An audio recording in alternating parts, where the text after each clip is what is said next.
다니엘 11장 23에서 45절 말씀입니다. 그와 약조한 후에 그는 거짓을 행하여 올라올 것이요 소수의 백성을 가지고 세력을 얻을 것이며 그가 평안한 때에 그 지방의 가장 기름진 곳에 들어와서 그의 조상들과 조상들의 조상이 행하지 못하던 것을 행할 것이요 그는 노력하고 탈취한 재물을 무리에게 흩어주며 계략을 세워 얼마 동안 산성들을 칠 것인데 때가 이르기까지 그리하리라. 그가 그의 힘을 떨치며 용기를 다하여 큰 군대를 거느리고 남방왕을 칠 것이요 남방왕도 심히 크고 강한 군대를 거느리고 맞아 싸울 것이나 능히 당하지 못하리니 이는 그들이 계략을 세워 그를 침이니라.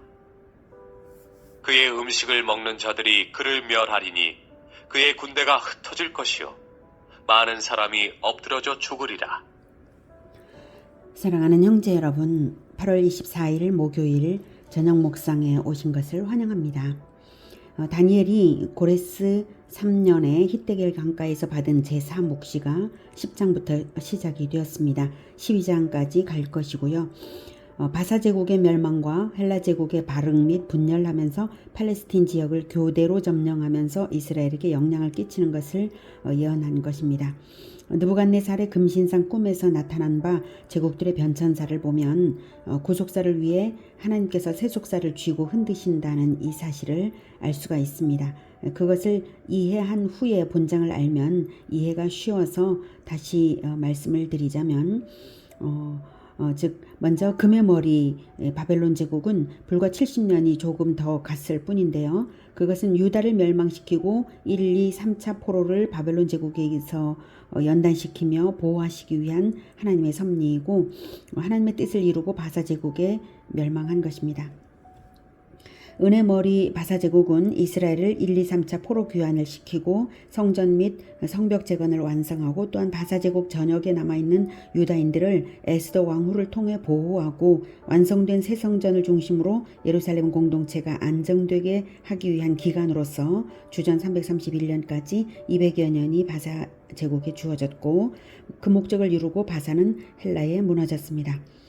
노세 배와 허벅지인 헬라 제국은 새 언약 공동체로 출발한 유대인들이 다시 변질되자 연단이 필요한 기간으로서 주전 63년까지 갔고요. 이때는 성경이나 선지자가 없는 침묵기였습니다. 그 침묵기의 세속사가 어떠할지를 중점적으로 본장에 예언한 것입니다. 철의 다리인 로마 제국은 드디어 그리스도의 탄생과 공생애와 대속의 죽음과 부활과 신약교회의 폭발적 부흥을 위해 필요한 배경으로서 그리스도를 죽이고 교회를 박해하다가 오히려 교회 박해로서 로마 제국 전역에 복음이 퍼지게 되고 마침내 기독교 국가가 된 후에는 스스로 타락하여서 로마는 멸망했습니다. 로마 제국은 그리스도를 죽이고 신약교회를 전 세계에 퍼지게 하기 위해 사용된 제국입니다. 이처럼 세속사는 하나님 손에서 구속사를 위해 사용된다는 점, 하나님은 교회를 중심에 두고 역사를 경영해 나가신다는 이것을 기억하면서 본장을 이어서 보겠습니다. 본장은 다니엘 사후에 나 있을 미래 300~400년간의 일을 예언하는 중이고요.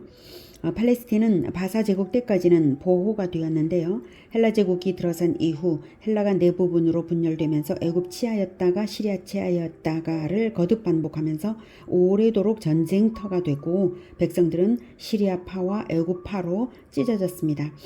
22절까지는 주전 175년에 안티오쿠스 4세 에피파네스가 시리아의 왕이 된 것까지를 보았습니다.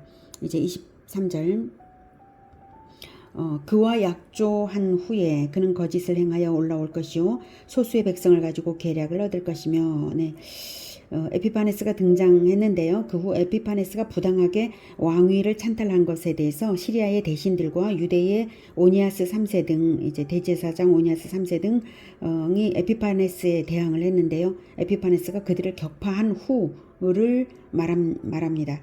23절은 에피파네스가 자기 조카인 애굽의 프톨레미 6세와 거짓 평화 조약을 맺어서 방심시킨 뒤에 그와 약조한 후에라고 하는 것은 프톨레미 6세와의 약조를 말하는 것입니다. 약조한 후에 방심시킨 뒤에 애굽을 침공하여서 그를 사로잡은 사건입니다.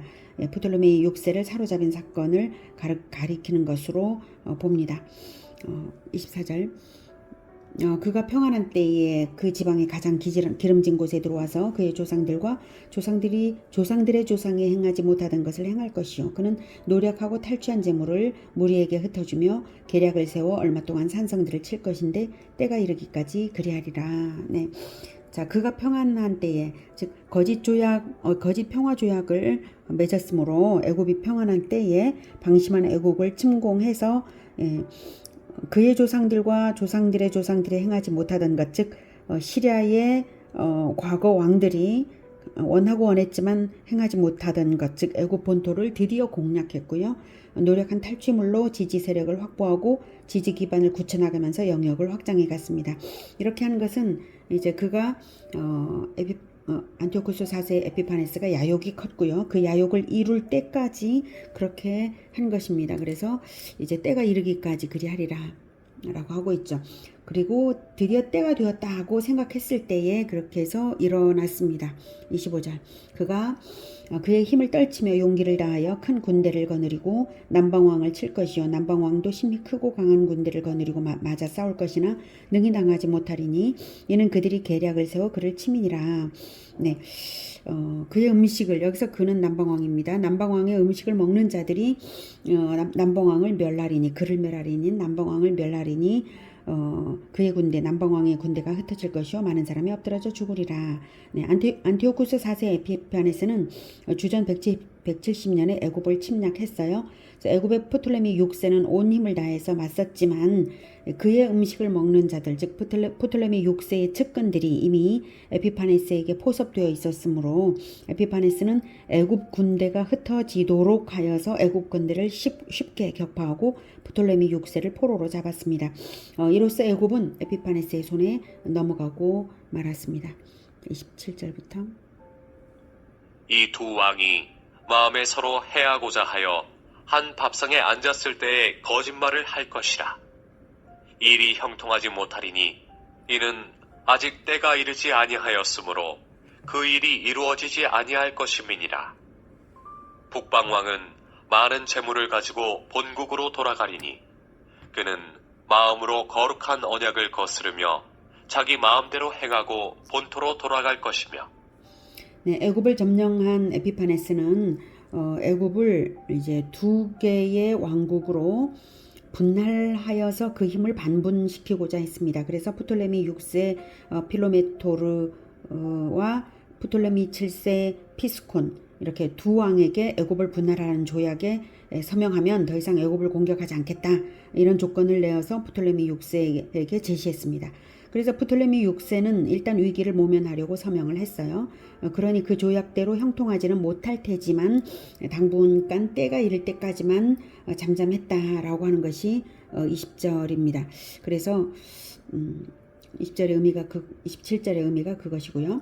그리고 28절은 북방왕 즉 에피파네스가 조약을 체결한 후에 전리품을 챙기고 귀국하는 중에 유대에서 저지른 신성모독을 말하는 것입니다. 즉 중간 기착지인 유대 예루살렘에 와서 율법에 오직 아론의 자손만이 할 수 있고 사람이 임의로 세우거나 피할 수 없는 유대의 대제사장직을 자기 마음대로 해임하고 교체하는 악행을 저질렀습니다.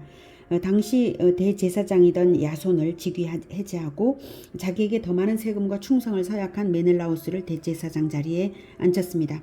메넬라우스는 본래 베냐민 지파이고 그러므로 당연히 대제사장이 될 자격이 없는 자인데 메넬라우스가 이제 뇌물을 주면서 대제사장이 된 거예요. 그것으로서 천년간 지속되어 오던 여호와 신앙 전통이 뿌리째 흔들리게 되었습니다. 그래서 거룩한 언약을 거스르며 자기 마음대로 행하고 본토로 돌아갈 것이라는 말이 그것입니다. 다음 29절. 작정된 기한에 그가 다시 나와서 남방에 이를 것이나 이번이 그 전법만 못하리니 이는 기띔의 배들이 이르러 그를 칠 것임이라. 그가 낙심하고 돌아가면서 맺은 거룩한 언약에 분노하였고 자기 땅에 돌아가서는 맺은 거룩한 언약을 배반하는 자들을 살필 것이며 군대는 그의 편에 서서 성소, 곧 견고한 곳을 더럽히며 매일 드리는 제사를 폐하며 멸망하게 하는 가증한 것을 세울 것이며. 네, 29절에 네, 작정된 기한에 그가 다시 나와서 남방에 이를 것이나, 이것은 에피파네스가 애굽을 먼저 친 거죠. 이 애굽을 먼저 그가 다시 나와서 남방에 이를 것. 이게 프톨레미 6세와 맺은 조약을 스스로 파기한 것인데요. 그것이 작정된 기한이라는 뜻은 하나님께서 이미 작정하셨다는 거예요. 하나님께서 에피파네스의 재침공까지도 때맞춰 섭리하신 것이라는 말입니다. 에피파네스는 애굽 분날 계획이 별 실효성이 없고, 그리고 프톨레미 6세가 진심으로 승복한 것은 아니라고 판단해서 에피파네스가 먼저 조약을 깨뜨려서 침공했습니다. 그래서 애굽 전체를 점령할 야심으로 갔지만 그 결과는 1차 침략 때만큼은 못했는데요. 그 이유는 애굽의 배후에 시리아를 견제하는 로마가 있었기 때문입니다. 30절에 이제 기띔의 배들이라고 나오죠. 이제 기띔의 배들이 이르러 그를 칠 것이기 때문이다. 자, 이것이 그 말인데요. 기띔은 구브로, 즉 오늘날 지중해의 키프로스 섬을 말하고요. 성경에서는 종종 마케도니아 지역을 가리키는 용어로 기띔이라고 사용이 됩니다. 당시 에피파네스가 애굽 침공의 중간 거점으로 구브로 섬을 점령을 했는데요. 그때 위기를 느낀 로마는 마케도니아 함대들, 즉 기띔의 배들과 사절 포필리우스 레나스를 보내서 애굽에서 철수하라고 강력하게 요청했습니다. 마침 로마가 마케도니아 전쟁을 승리하여서 아주 사기충천에 있었기 때문에 강력한 위협으로 요구할 수 있었고, 그래서 에피파네스는 그 로마의 위세에 눌려서 철수하고 말았습니다. 그래서 돌아오는 길에 너무나 분통이 터졌겠죠. 그래서 분풀이를 어디다 하겠습니까? 다시 예루살렘에서 이제 분풀이를 한 거예요. 그가 낙심하고 돌아가면서 맺은 거룩한 언약에 분노하였고, 자기 땅에 돌아가서는 맺은 거룩한 언약을 배반하는 자들을 살필 것이며, 이 말은 유대는 이제 시리아와 로마 사이에 있고 유대의 충성을 확보하기 위해서 전보다 더욱 심한 악행으로 헬라화를 요구했는데요. 헬라화는 종교적 박해일 수밖에 없었죠. 이것은 그랬고요. 자, 그다음 31절.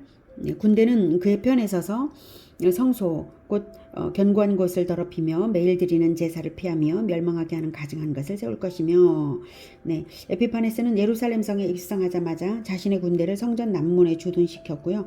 이로 인해 성전 바깥 부분은 물론 성소까지도 군인들에게 짓밟혔습니다. 그리고 매일 드리는 제사를 피하며 하나님께 드리는 모든 제사를 금지했고요. 멸망하게 하는 가증한 것을 세웠습니다. 즉 헬라의 신인 제우스 신상을 성전 안에 세워 경배하게 했습니다.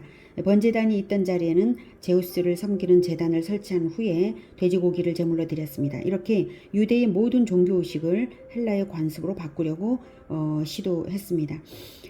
이 부분에서 이제 멸망하게 하는 가증한 것을 이제 세운다라고 하는 이 부분을 인용하면서 예수님께서는 이제 너희들이 잘 알라라고 마지막 때에 대해서 예언을 하셨죠. 적그리스도가 그런 일을 할 것이다 라고 하는 거죠. 멸망하게 하는 가증한 것이 서지 못할 곳에 선 것을 보거든 듣는 자는 깨달을진저라고 예수님께서 말씀을 하셨습니다. 그럴 때는 이제 빨리 도망치라라고 하셨어요. 멸망하게 하는 가증한 것, 우상이죠. 당연히 서지 못할 곳이 어디겠습니까? 성전에, 특히 강단입니다. 강단에 멸망하게 하는 가증한 것, 즉 우상 또는 자기를 우상화하는, 에피파네스처럼 자기를 우상화하는 그러한 우상 숭배자가 선다면 그때 너희들은 빨리 도망쳐라라고 예수님께서 지침을 주셨습니다. 도망치는 것이 예수님의 지침입니다. 그리고 이제 그리스도가 여기 있다 저기 있다 해도 결코 가지 말라라고 하신 그것이 바로 지침입니다. 예수님의 지침은 사람을 섬기지 말라, 그리스도라고 하는 거짓 그리스도, 거짓 선지자들을 믿지 말라, 오직 그리스도의 법도를 따르면서 끝까지 예수님을 따르는 것이지 다른 것이 아닙니다. 사람을 따르지 말고 법도를 따르는 우리 모두가 되기를, 참으로 지혜로운 우리 모두가 되기를 기원합니다. 자, 이렇게 에피파네스는 적그리스도의 예표가 이제 되고 있는데요. 자, 이제 32절 보겠습니다. 그가 또 언약을 배반하고 악행하는 자를 속임수로 타락시킬 것이나 오직 자기의 하나님을 아는 백성은 강하여 용맹을 떨치리라. 백성 중에 지혜로운 자들이 많은 사람을 가르칠 것이나 그들이 칼날과 불꽃과 사로잡힘과 약탈을 당하여 여러 날 동안 몰락하리라. 네. 32절에 그가 또 언약을 배반하고 악행하는 자를 속임수로 타락시킬 것은 에피파네스가 가머니설로 유대의 배교자들을 꿰어서 유대의 전통을 무너뜨리려 했고요.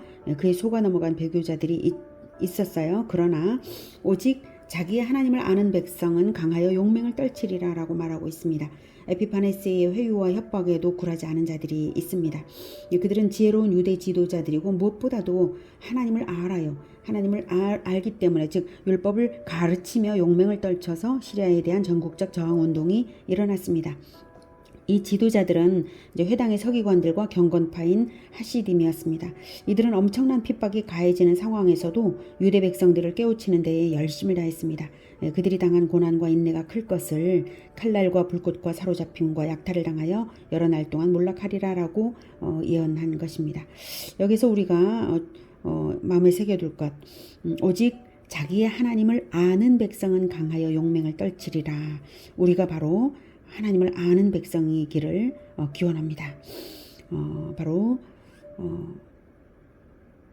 오직 그리스도의 법도를 아는 자, 아까도 말씀드렸던 것처럼 오직 그리스도의 법도를 아는 자들은 그리스도께서 지침을 주신 대로 우상 숭배자, 자기를 높이는 자들을 떠나고 그리고 오직 하나님의 말씀, 율법을 가르치면서 지혜로서 끝까지 이길 것입니다. 자, 34절. 그들이 몰락할 때에 도움을 조금 얻을 것이나 많은 사람들이 속임수로 그들과 결합할 것이며 또 그들 중 지혜로운 자 몇 사람이 몰락하여 무리 중에서 연단을 받아 정결하게 되며 희게 되어 마지막 때까지 이르게 하리니 이는 아직 정한 기한이 남았습니다. 네, 34절에 그들이 몰락할 때에 도움을 조금 얻을 것이나 이것은 경건파 하시딤이 미약해져 갈 즈음에 마카비 가문의 총명한 몇 사람이 일어나서 에피파네스에게 효과적인 항거를 하여서 잠시나마 경건한 자들이 힘을 얻을 것에 대한 예언입니다. 많은 사람들이 속임수로 그들과 결합할 것이며 라고 말한 부분은 이제 마카비 혁명이 성공하는 기미를 보이자 많은 사람들이 모여들었어요.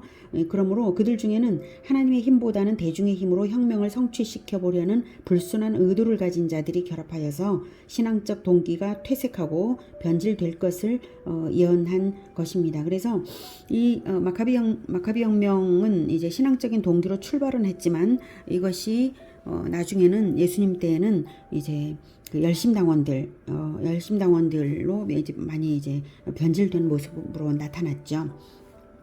자, 그다음 35절 또 그들 중 지혜로운 자 몇 사람이 몰락하여 무리 중에서 연단을 받아 정결하게 되며 희게 되어 마지막 때까지 이르게 하리니 이는 아직 정한 기한이 남았음이라. 지혜로운 자 몇 사람이 몰락한다는 것은 이제 그런 중에도 일부 참된 지혜자들은 에피파네스의 핍박에 고통당하고 죽음에 이르게 되더라도 믿음을 굽히지 않음으로써 정결하게 되며 희게 되어 마지막 때까지 이르게 된다는 것이고요. 또한 그것이 하나님께서 인도하시는 것임을 이제 마지막 때까지 이르게 하리니라는 표현으로 나타내고 있습니다. 하나님께서 그런 극한 고난을 허락하시사 연단의 기회로 삼으신 것입니다. 그리고 이는 아직 정한 기한이 남았음이라. 즉 연단의 기간, 정한 연단의 기간을 역사 속에 일정 기간 두셨다라고 하는 것입니다. 그 연단의 기간에 이제 순교를 당할 자들도 있다라고 하는 것을 분명히 보여주시고 계신 것입니다. 사실 역사 전체는 영원한 나라에 이르도록 하나님의 백성들을 연단하시기 위한 기간입니다. 끝까지 남은 자는 승리하는 것입니다. 구원은 언약으로서 이미 베풀어졌고 끝까지 인내로서 지켜내는 것은 우리의 몫입니다. 36절. 그 왕은 자기 마음대로 행하며 스스로 높여 모든 신보다 크다 하며 비상한 말로 신들의 신을 대적하며 형통하기를 분노하심이 그칠 때까지 하리니 이는 그 작정된 일을 반드시 이룰 것임이라.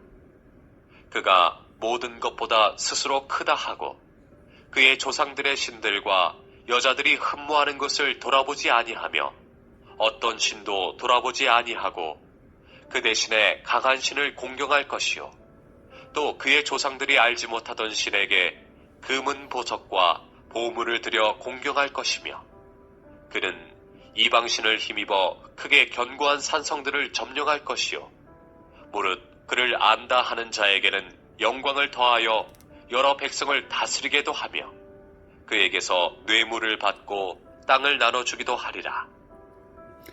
네, 35절까지는 유대인들을 핍박할 것을 예언한 것인데 반해 36절부터는 에피파네스가 직접적으로 자기 자신을 신격화하여서 하나님을 정면 대적할 것을 예언한 것입니다. 에피파네스는 자기 자신의 모습을 화폐에 그려서 그 안에 신이라는 의미를 가진 데오스라는 문구를 새겨 넣는 등의 그런 가증한 행위로 자기를 신격화했습니다. 여기에서 분노가 36절에 분노하심이 그칠 때까지 하리니 이는 그 작정된 일을 반드시 이루실 것임이라. 아까 성우는 반드시 이룰 것임이라 이렇게 이제 읽었는데요. 이루실 것임이라 하나님께서 주체이십니다. 여기서는 이것은 이제 하나님의 진노를 사서 완전한 심판이 성취되도록까지 행악을 중단하지 않는다는 것입니다. 그리고 그것은 하나님께서 적그리스도로 예표되는 바 에피파네스 및 적그리스도에 대하여 작정된 심판을 반드시 이루실 것이기에 그는 결코 회개할 줄 모르고 그렇게 끝까지 행악할 것이라는 말씀입니다. 에피파네스는 시리아의 토속신이나 여인들이 숭배하던 신 따위는 돌아보지도 않고요. 강한 신이라고 여겨지는 제우스 신상을 여러 곳에 세워서 숭배를 강요했습니다. 그리고 자기에게 아첨하는 유대인 배교자들에게는 뇌물을 받고 권력과 땅을 나눠 주었습니다. 40절 마지막 때에 남방왕이 그와 힘을 겨룰 것이나 북방왕이 병고와 마병과 많은 배로 회오리 바람처럼 그에게로 마주와서 그 여러 나라에 침공하여 물이 넘침같이 지나갈 것이요 그가 또 영화로운 땅에 들어갈 것이요 많은 나라를 패망하게 할 것이나 오직 에돔과 모압과 암몬 자손의 지도자들은 그의 손에서 벗어나리라. 그가 여러 나라들의 그의 손을 펴리니 애굽 땅도 면하지 못할 것이니 그가 권세로 애굽의 금, 은과 모든 보물을 차지할 것이요 리비아 사람과 구스 사람이 그의 시종이 되리라. 그러나 동북에서부터 소문이 이르러 그를 번민하게 함으로 그가 분노하여 나가서 많은 무리를 다 죽이며 멸망시키고자 할 것이요 그가 장막 궁전을 바다와 영화롭고 거룩한 산 사이에 세울 것이나 그의 종말이 이르리니 도와줄 자가 없으리라.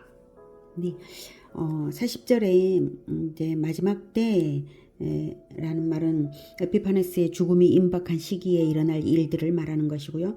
궁극적으로는 종말에 적그리스도가 에피파네스처럼 여러 나라에 물이 넘침같이 악한 영향을 끼칠 것임을 말하는 것이기도 합니다.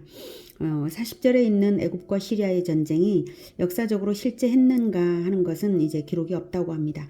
기록은 없지만 그 앞에 모든 예언들이 실현되어서 입증되었다는 점에서 또한 어차피 에피파네스 말년의 기록이 거의 없다는 점에서 그런 전쟁이 없다라고 단정 지을 수는 없다고 봅니다. 그래서 본 예언에 따라 추측해 본다면 애굽의 프톨레미 6세가 로마를 등에 업고 에피파네스에게 보복하려고 출정했지만 역부족으로 실패하고 도리어 에피파네스에게 애굽 침공의 빌미만 주고 말아서 에피파네스는 자신이 점령한 각 지역에 징발하여서 군비를 확보하고 애굽 침공을 했으리라는 것입니다. 자, 그러나 이제 44절에 그러나 동북에서부터 소문이 이르러 그를 번민하게 하므로 동북에서 온 소문은 시리아의 동북 지역에 있던 파르티아와 아르메니아의 반란 소식입니다. 파르티아와 아르메니아 반란군은 시리아 왕궁을 공격했고요. 이 소식을 들은 에피파네스는 애굽과 인근 지역을 완전히 정벌하려던 계획을 포기하고 본국으로 회군하지 않으면 안 됐던 것입니다. 45절 그가 장막궁전을 바다와 영화롭고 거룩한 산 사이에 세울 것이나 그의 종말이 이르리니 도와줄 자가 없으리라. 네, 여기서 바다는 지중해를 그리고 거룩한 산은 예루살렘을 말합니다. 지중해와 예루살렘 사이에 진을 치고 유대를 재공격한 것은 유다 마카비가 이끄는 독립전쟁이 본격화되었기 때문입니다. 그러나 마지막에 그의 죽음은 하나님의 손에 의해서 창자가 썩는 병으로 갑작스럽게 죽었습니다. 오늘은 종말의 적그리스도의 예표인 안티오쿠스 4세 에피파네스의 간교한 행악과 또 그에 대항하여 지혜와 가르침으로써 연단의 세월을 승리하는 하나님을 아는 참된 용사들을 통해서 배웠습니다. 역사는 하나님을 아는 백성의 연단을 위해서 준비된 기간입니다.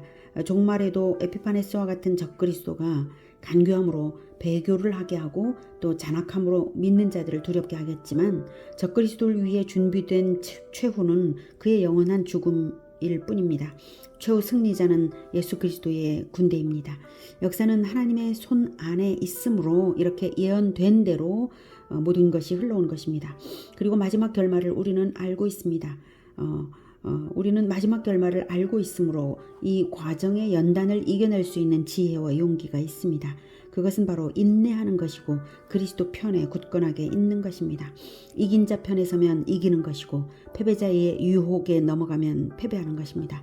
끝까지 승리하신 그리스도 편에 서서 하나님을 날마다 더 알아가며 이기는 우리 모두가 되기를 기원합니다. 기도하겠습니다. 은혜가 충만하신 하나님 아버지, 또한 지혜가 충만하셔서 우리를 이 역사 속에서 연단시키시는 가운데 우리를 이기게 하시는 것을 감사합니다. 결말은 승리이며 그리고 하나님을 영원히 알아가는 것인 줄을 다시금 알게 되었습니다. 우리가 하나님을 더욱더욱 알아가는 이 일에 포기하지 않고 있는 한 반드시 승리한다는 것을 알게 되었습니다. 주님, 우리를 붙들어 주시사 늘 하나님을 알게 하시고 끝까지 인내하여서 지혜롭게 승리할 수 있도록 도와주시옵소서. 우리 주 예수님께서 멸망에 가증한 것이 서지 못할 곳에 선 것을 보거든 너희들은 도망치라라고 하셨습니다. 우리는 멸망에 가증한 것이 강단에 선 것을 결코 용납하지 않지만 대항하여 싸우기보다는 도망치며 복음을 전하여서 인내로써 이기겠습니다. 하나님, 지혜로운 대안을 주시니 감사합니다. 우리는 끝까지 복음을 포기하지 않으며 하나님을 알아가는 것도 포기하지 않으며 인내로써 끝까지 이기겠습니다. 주님, 우리를 도와 주시옵소서. 예수 그리스도 이름으로 기도드립니다. 아멘. 이어지는 시간은 개인 기도 시간입니다.